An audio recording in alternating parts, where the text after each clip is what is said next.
Capítulo 8. Excitación y contracción del músculo liso. En los capítulos 6 y 7 el análisis se centró en el músculo esquelético. Ahora pasamos al músculo liso, que está formado por fibras mucho menores, habitualmente de 1 a 5 micras de diámetro y de solo 20 a 500 micras de longitud. Por el contrario, las fibras musculares esqueléticas tienen un diámetro hasta 30 veces mayor y una longitud cientos de veces mayor. Muchos de los mismos principios de la contracción se aplican al músculo liso y al músculo esquelético. Lo que es más importante, esencialmente las mismas fuerzas de atracción entre los filamentos de miosina y actina producen la contracción en el músculo liso y en el músculo esquelético, pero la disposición física interna de las fibras musculares lisas es diferente. Tipos de músculo liso. El músculo liso de los distintos órganos es distinto del de la mayor parte de los demás en varios sentidos. 1. Dimensiones físicas. 2. Organización en fascículos o láminas. 3. Respuesta a diferentes tipos de estímulos. 4. Características de la inervación. Y 5. Función. Sin embargo, en aras de la simplicidad, el músculo liso en general se puede dividir en dos tipos principales, que se muestran en la figura 8.1, músculo liso multiunitario y músculo liso unitario, o monounitario. Músculo liso multiunitario. Este tipo de músculo liso está formado por fibras musculares lisas separadas y discretas. Cada una de las fibras actúa independientemente de las demás y con frecuencia está inervada por una única terminación nerviosa, como ocurre en las fibras musculares esqueléticas. Además, la superficie externa de estas fibras, al igual que en el caso de las fibras musculares esqueléticas, está cubierta por una capa delgada de sustancia similar a una membrana basal, una mezcla de colágeno fino y glucoproteínas que aísla las fibras separadas entre sí. La característica más importante de las fibras musculares lisas multiunitarias es que cada una de las fibras se puede contraer independientemente de las demás, y su control se ejerce principalmente por señales nerviosas. Por el contrario, una parte importante del control del músculo liso unitario es ejercida por estímulos no nerviosos. Algunos ejemplos de músculo liso multiunitario son el músculo ciliar del ojo, el músculo del iris del ojo y los músculos piloerectores que producen la erección del pelo cuando los estimula el sistema nervioso simpático. Músculo liso unitario. Este tipo se denomina músculo liso sincitial o músculo liso visceral. El término unitario es confuso porque no se refiere a fibras musculares únicas.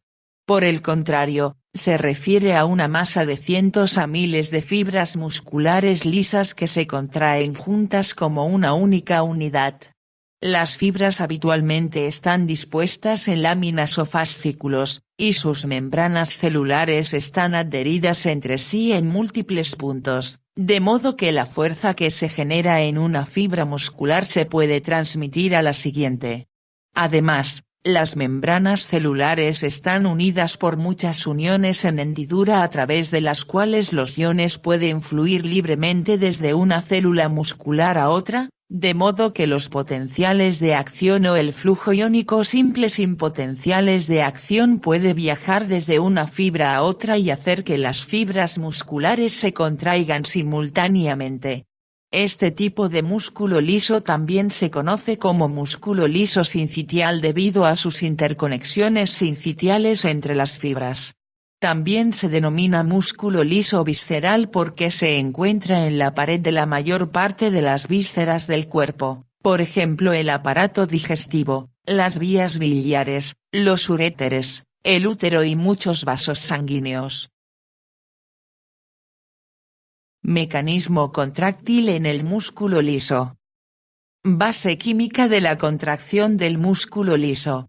El músculo liso contiene filamentos tanto de actina como de miosina, que tienen características químicas similares a los filamentos de actina y miosina del músculo esquelético. No contiene el complejo de troponina normal que es necesario para el control de la contracción del músculo esquelético, de modo que el mecanismo de control de la contracción es diferente. Esto se analiza en detalle más adelante en este mismo capítulo. Estudios químicos han mostrado que los filamentos de actina y miosina del músculo liso interactúan entre sí de manera muy similar a como lo hacen en el músculo esquelético. Además, el proceso contráctil es activado por los iones calcio, y el trifosfato de adenosina se degrada a difosfato de adenosina para proporcionar la energía para la contracción. Sin embargo, hay diferencias importantes entre la organización física del músculo liso y la del músculo esquelético, así como diferencias en el acoplamiento excitación-contracción, el control del proceso contráctil por los iones calcio, la duración de la contracción y la cantidad de energía necesaria para la misma. Base física de la contracción del músculo liso. El músculo liso no tiene la misma disposición estriada de los filamentos de actina y miosina que se encuentra en el músculo esquelético. Por el contrario, las técnicas de microfotografía electrónica indican la organización física que se muestra en la figura 8.2. Esta figura muestra grandes números de filamentos de actina unidos a los denominados cuerpos densos. Algunos de estos cuerpos están unidos a la membrana celular. Otros están dispersos en el interior de la célula. Algunos de los cuerpos densos de la membrana de células adyacentes están unidos entre sí por puentes proteicos intercelulares. La fuerza de contracción se transmite de unas células a otras principalmente a través de estos enlaces interpuestos entre los filamentos de actina de la fibra muscular están los filamentos de miosina. Estos filamentos tienen un diámetro superior al doble que los filamentos de actina. En las microfotografías electrónicas habitualmente se ven 5 a 10 veces más filamentos de actina que de miosina. En la parte derecha de la figura 8.2 se presenta la estructura que se ha propuesto de una unidad contráctil individual del interior de una célula muscular lisa, en la que se ven grandes números de filamentos de actina que irradian desde dos cuerpos densos. Los extremos de estos filamentos se superponen a un filamento de miosina que está localizado a mitad de camino entre los cuerpos densos. Esta unidad contráctil es similar a la unidad contráctil del músculo esquelético, aunque sin la regularidad de su estructura. De hecho, los cuerpos densos del músculo liso tienen la misma función que los discos Z del músculo esquelético.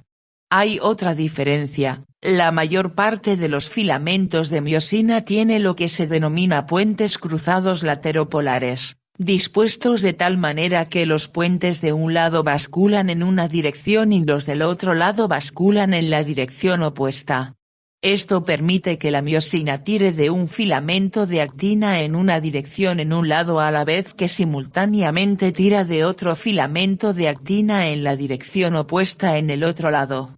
La utilidad de esta organización es que permite que las células musculares lisas se contraigan hasta el 80% de su longitud, en lugar de estar limitadas a menos del 30%, como ocurre en el músculo esquelético. Comparación de la contracción del músculo liso con la contracción del músculo estriado. Aunque la mayor parte de los músculos esqueléticos se contraen y relajan rápidamente, la mayor parte de las contracciones del músculo liso son contracciones tónicas prolongadas, que a veces duran horas o incluso días. Por tanto, cabe esperar que las características físicas y químicas de la contracción del músculo liso sean diferentes de las del músculo esquelético. A continuación se presentan algunas diferencias.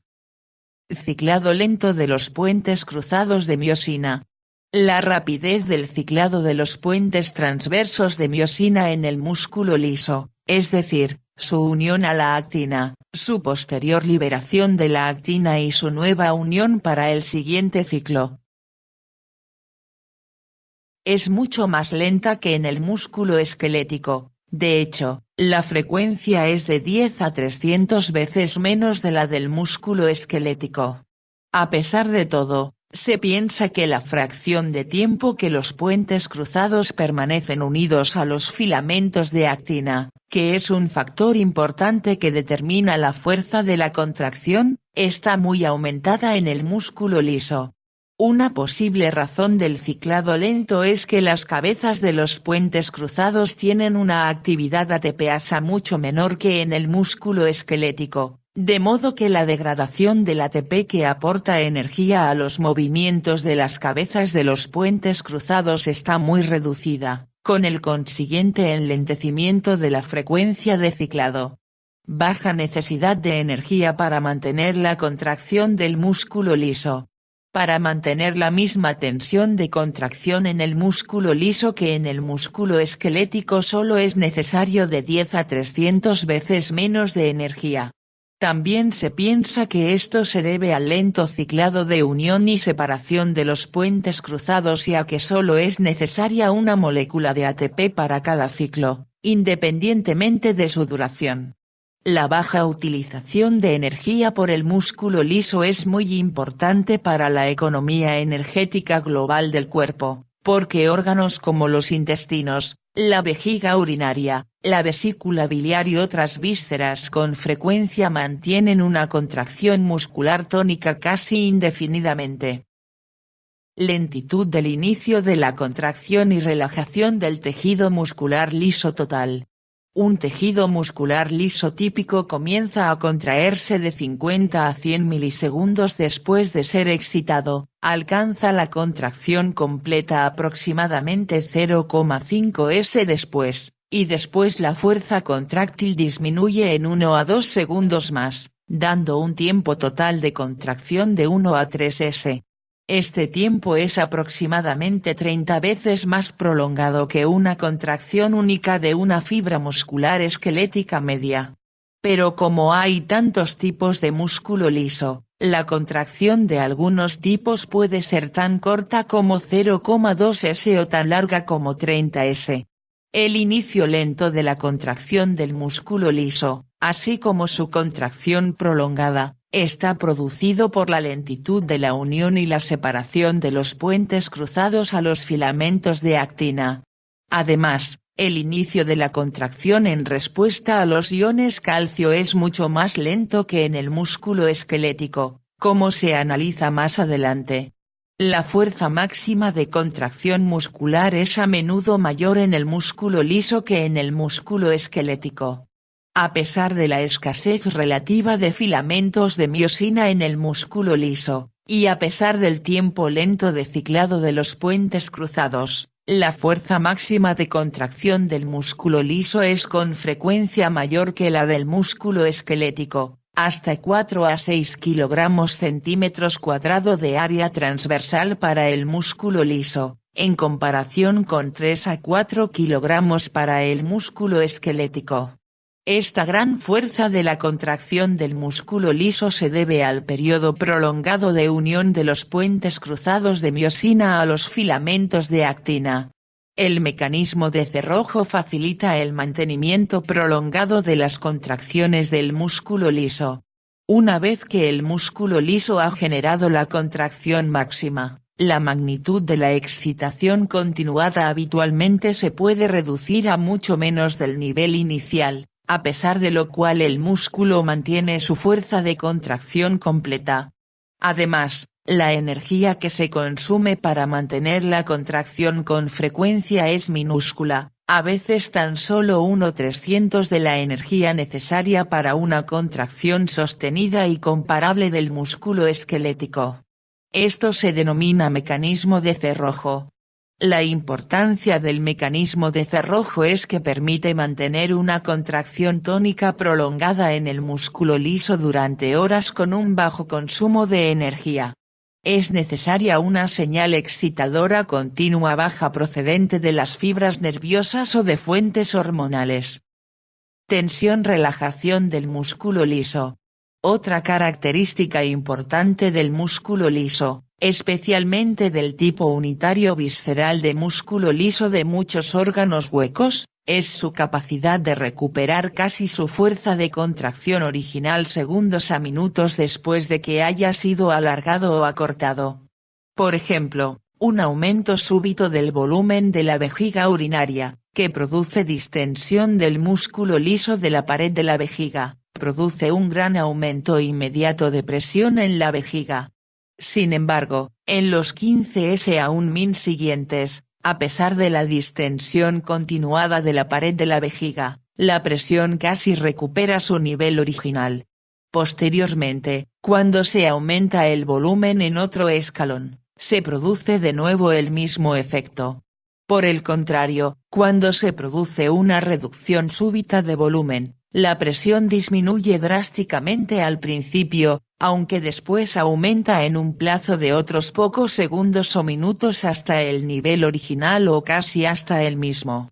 Estos fenómenos se denominan tensión-relajación y tensión-relajación inversa. Su importancia es que, excepto durante breves periodos de tiempo, permiten que un órgano hueco mantenga aproximadamente la misma presión en el interior de su luz a pesar de grandes cambios de volumen a largo plazo. Regulación de la contracción por los iones calcio. Al igual que en el caso del músculo esquelético, el estímulo que inicia la mayor parte de las contracciones del músculo liso es un aumento de los iones calcio en el medio intracelular. Este aumento puede estar producido en diferentes tipos de músculo liso por la estimulación nerviosa de las fibras de músculo liso, por estimulación hormonal, por distensión de la fibra o incluso por cambios del ambiente químico de la fibra. Sin embargo, el músculo liso no contiene troponina, la proteína reguladora que es activada por los iones calcio para producir la contracción del músculo esquelético. En cambio, la contracción del músculo liso está activada por un mecanismo totalmente distinto, como se señala a continuación.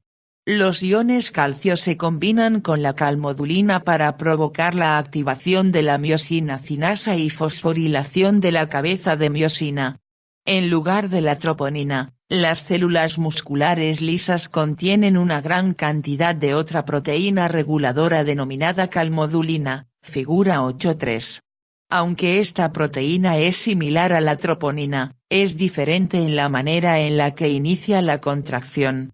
La calmodulina lo hace activando los puentes cruzados de miosina.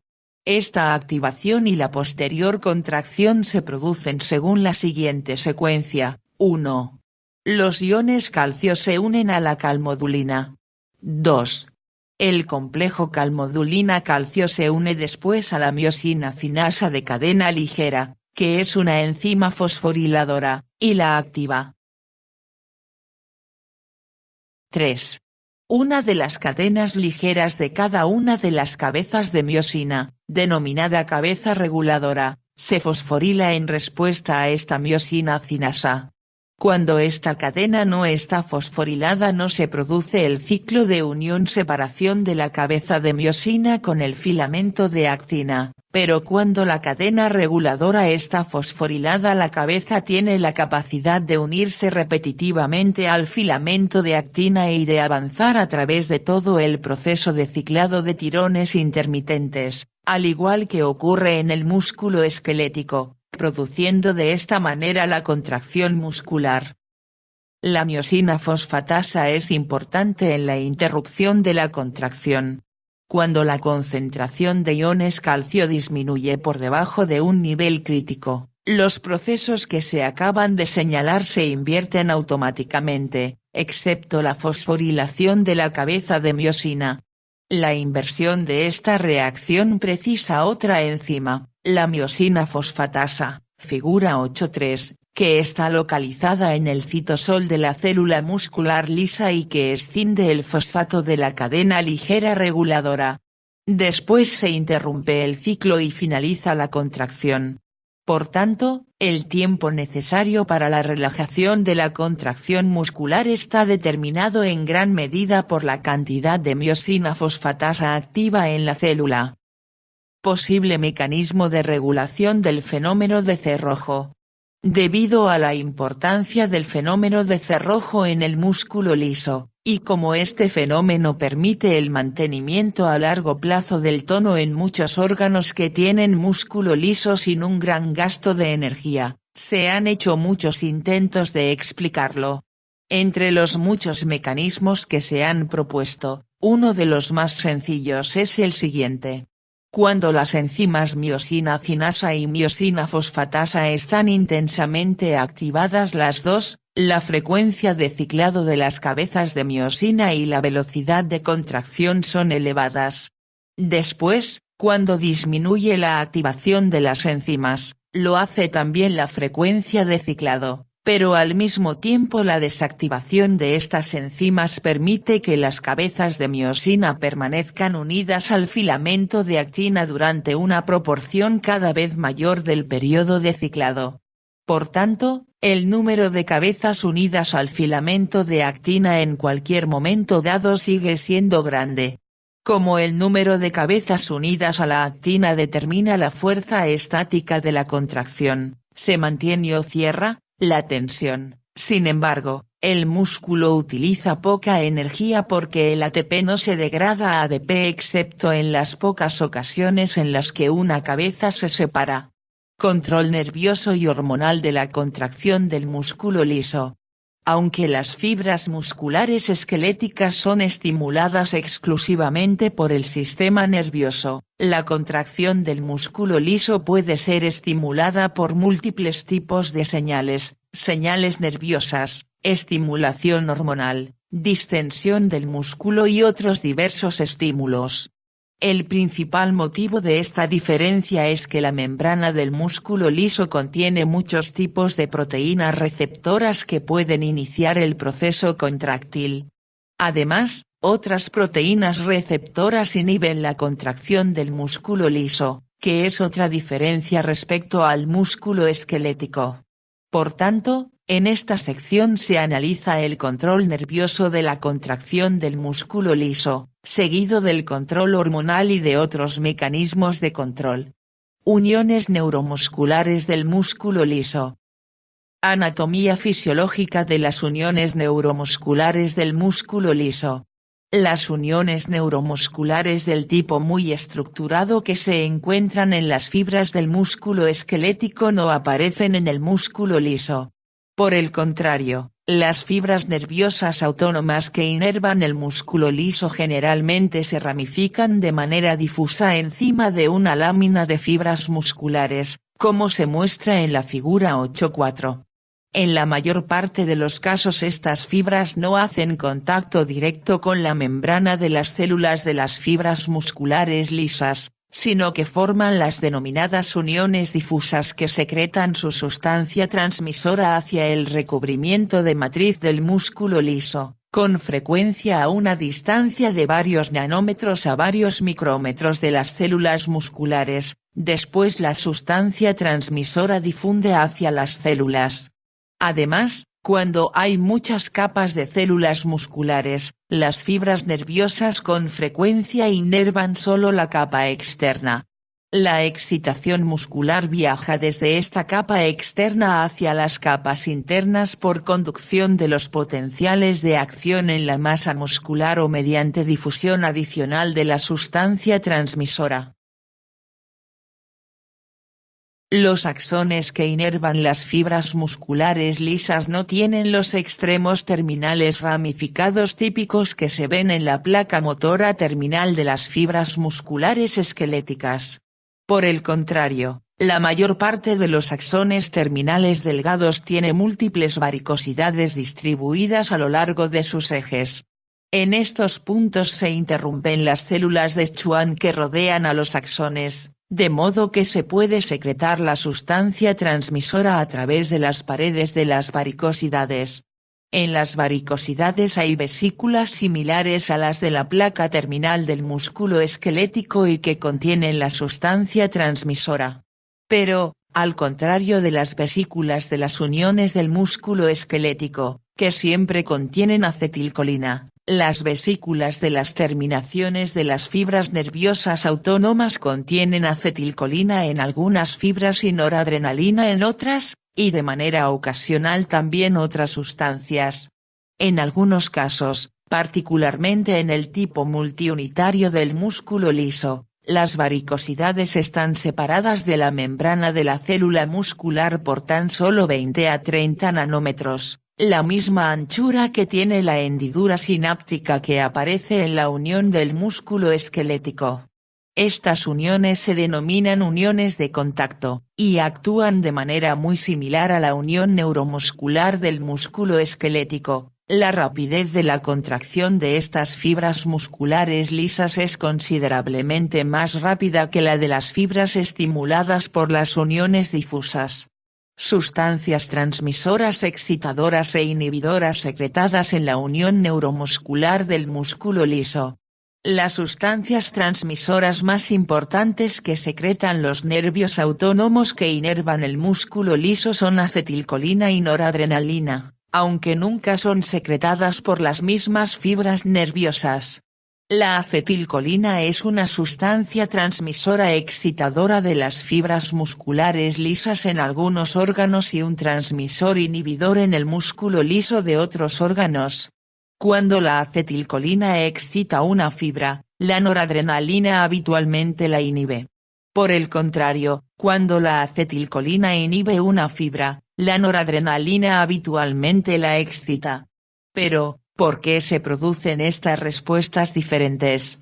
La respuesta es que tanto la acetilcolina como la noradrenalina excitan o inhiben el músculo liso uniéndose en primer lugar a una proteína receptora de la superficie de la membrana de la célula muscular. Algunas de las proteínas receptoras son receptores excitadores, mientras que otras son receptores inhibidores. Así, el tipo de receptor determina si el músculo liso es inhibido o excitado y también determina cuál de los dos transmisores, acetilcolina o noradrenalina, participa en la producción de la excitación o de la inhibición. Estos receptores se analizan con más detalle en el capítulo 60 en relación con la función del sistema nervioso autónomo. Potenciales de membrana y potenciales de acción en el músculo liso.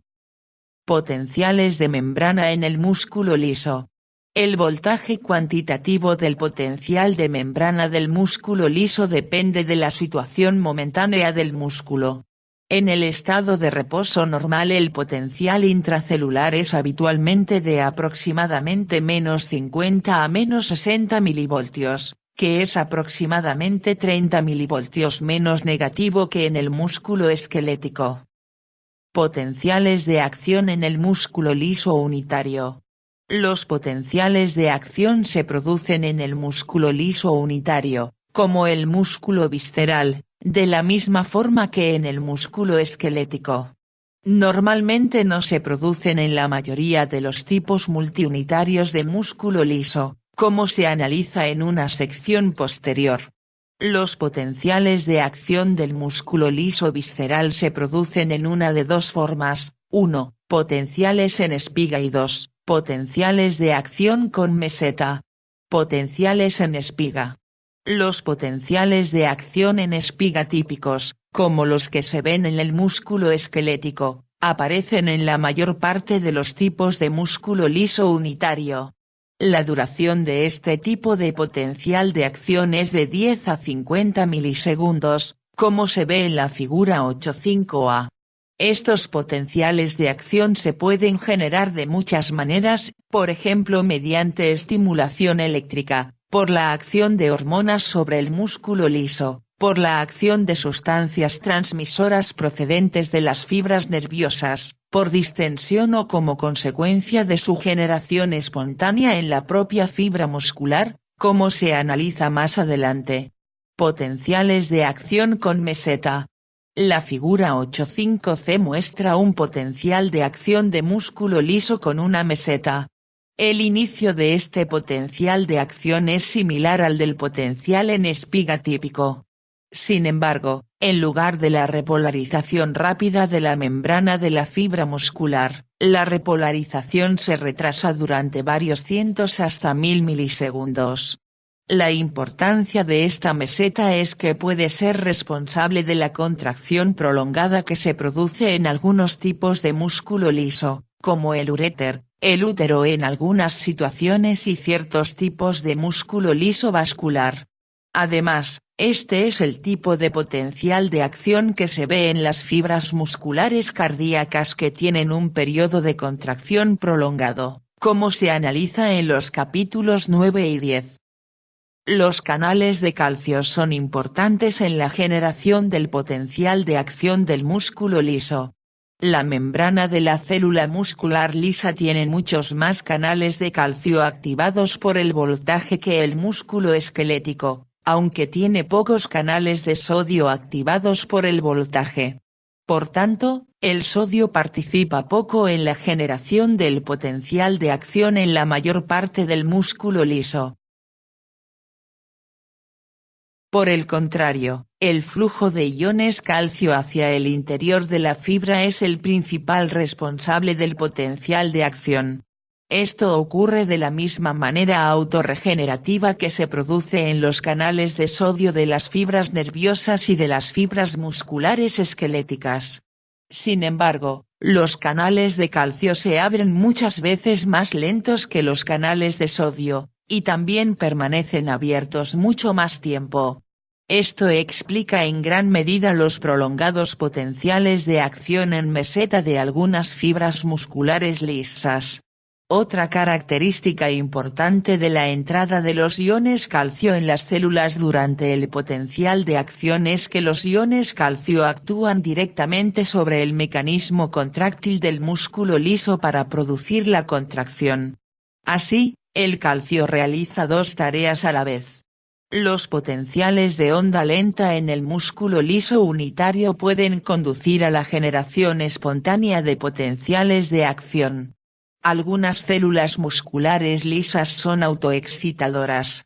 Es decir, los potenciales de acción se originan en las propias células musculares lisas sin ningún estímulo extrínseco. Esto con frecuencia se asocia a un ritmo de ondas lentas básico del potencial de membrana. En la figura 8.5b se puede ver una onda lenta típica en un músculo liso visceral del tubo digestivo. La propia onda lenta no es el potencial de acción. Es decir, no es un proceso autorregenerativo que se propaga progresivamente a lo largo de las membranas de las fibras musculares, sino que es una propiedad local de las fibras musculares lisas que forman la masa muscular.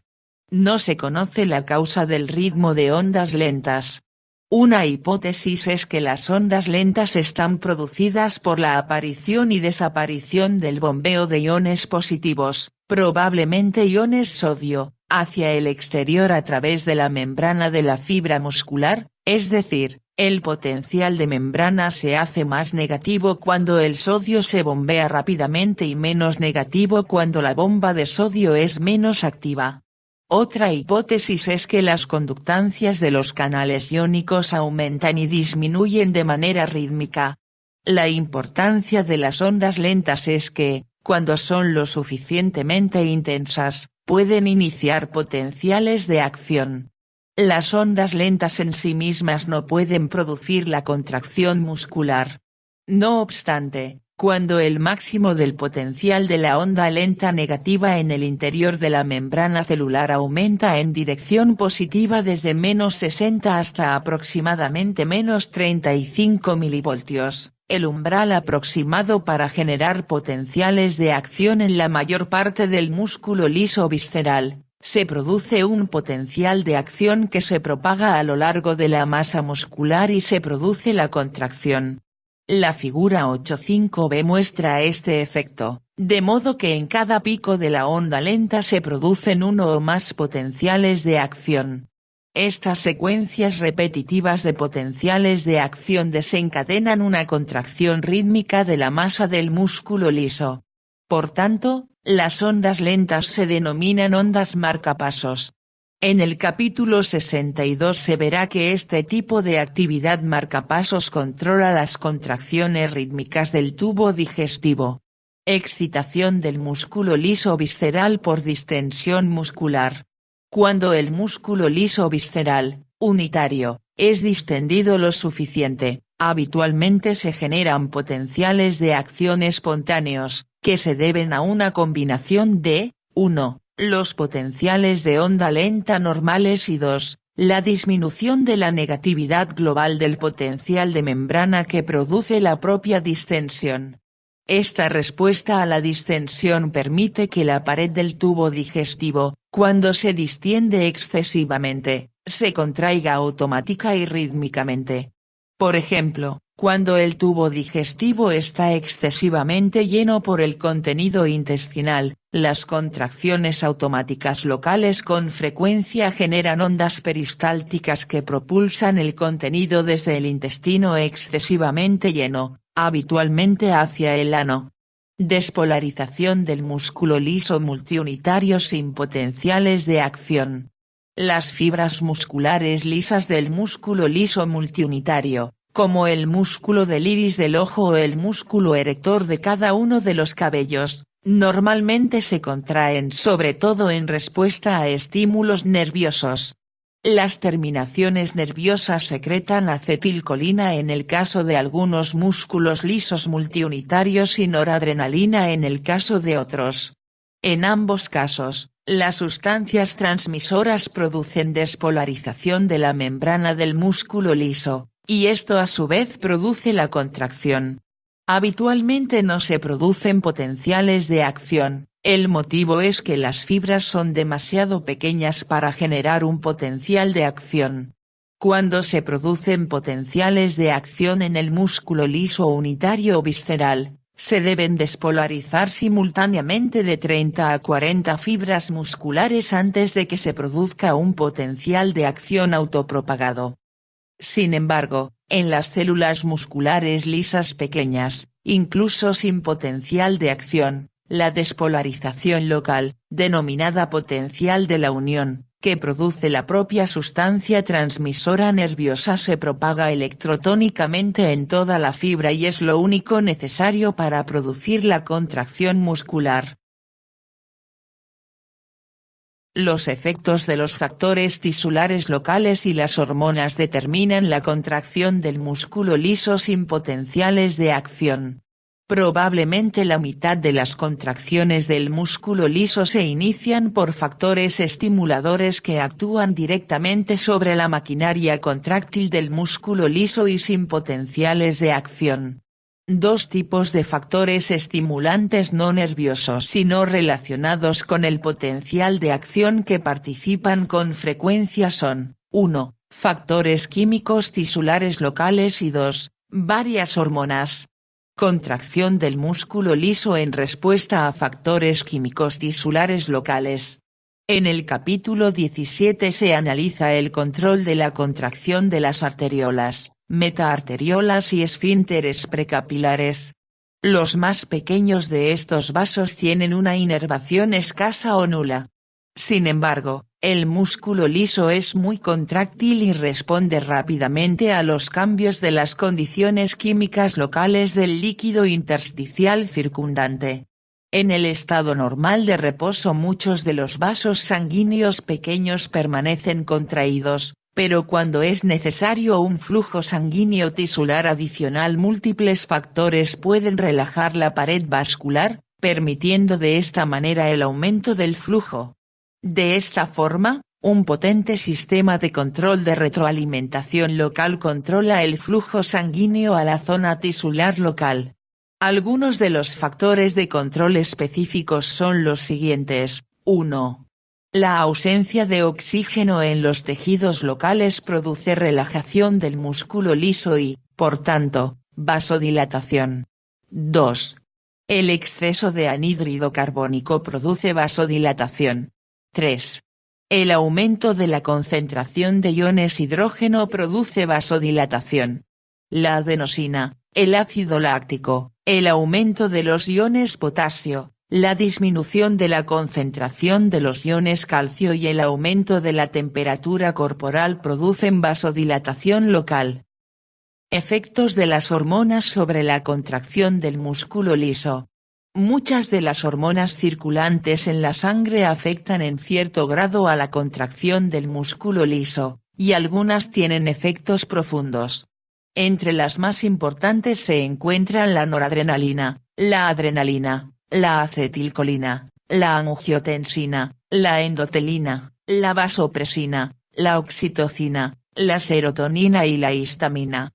Una hormona produce contracción del músculo liso cuando la membrana de la célula muscular contiene receptores excitadores activados por hormonas para esa hormona. Por el contrario, la hormona produce inhibición si la membrana contiene receptores inhibidores para ella en lugar de receptores excitadores. Mecanismos de la excitación o la inhibición del músculo liso por hormonas o por factores tisulares locales. Algunos receptores hormonales de la membrana del músculo liso abren canales iónicos de sodio o de calcio y despolarizan la membrana, al igual que ocurre después de la estimulación nerviosa. A veces se producen potenciales de acción, o potenciales de acción que ya se están produciendo pueden potenciarse. En otros casos se produce despolarización sin potenciales de acción y esta despolarización permite la entrada de iones calcio en la célula, lo que facilita la contracción. Por el contrario, se produce inhibición cuando la hormona, u otro factor tisular, cierra los canales de sodio y calcio para impedir la entrada de estos iones positivos. También se produce inhibición si los canales de potasio, que normalmente están cerrados, se abren, lo que permite que iones potasio positivos difundan hacia el exterior de la célula. Estas dos acciones aumentan el grado de negatividad en el interior de la célula muscular, un estado que se denomina hiperpolarización y que inhibe intensamente la contracción muscular. Algunas veces la contracción o la inhibición del músculo liso es iniciada por hormonas que no producen directamente ningún cambio en el potencial de membrana. En estos casos la hormona puede activar un receptor de membrana que no abre ningún canal iónico, sino que produce un cambio interno de la fibra muscular, como la liberación de iones calcio desde el retículo sarcoplásmico intracelular. Después el calcio induce la contracción. Para inhibir la contracción se sabe que otros mecanismos activan la enzima adenilato ciclasa o guanilato ciclasa de la membrana celular. Las porciones de los receptores que sobresalen hacia el interior de las células están acopladas con estas enzimas, dando lugar a la formación de monofosfato cíclico de adenosina o monofosfato cíclico de guanosina, denominados segundos mensajeros. El CAM y el GMPC tienen muchos efectos, uno de los cuales es modificar el grado de fosforilación de varias enzimas que inhiben indirectamente la contracción. Se activa la bomba que mueve iones calcio desde el sarcoplasma hacia el retículo sarcoplásmico, así como la bomba de la membrana celular que saca iones calcio de la propia célula. Estos efectos reducen la concentración de los iones calcio en el sarcoplasma, inhibiendo de esta manera la contracción. Hay una considerable diversidad en el mecanismo de inicio de la contracción o de la relajación del músculo liso de diferentes localizaciones en respuesta a diferentes hormonas, neurotransmisores y otras sustancias. En algunos casos la misma sustancia puede producir relajación o contracción del músculo liso de diferentes localizaciones. Por ejemplo, la noradrenalina inhibe la contracción del músculo liso del intestino, aunque estimula la contracción del músculo liso de los vasos sanguíneos. Origen de los iones calcio que causan la contracción a través de la membrana celular y a partir del retículo sarcoplásmico. Aunque el proceso contráctil del músculo liso, al igual que el del músculo esquelético, es activado por iones calcio, el origen de dichos iones es diferente.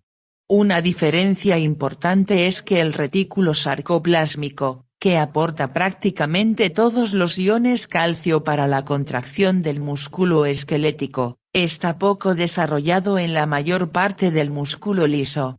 Por el contrario, La mayoría de los iones calcio que producen la contracción entran en la célula muscular desde el líquido extracelular en el momento del potencial de acción o de otro estímulo.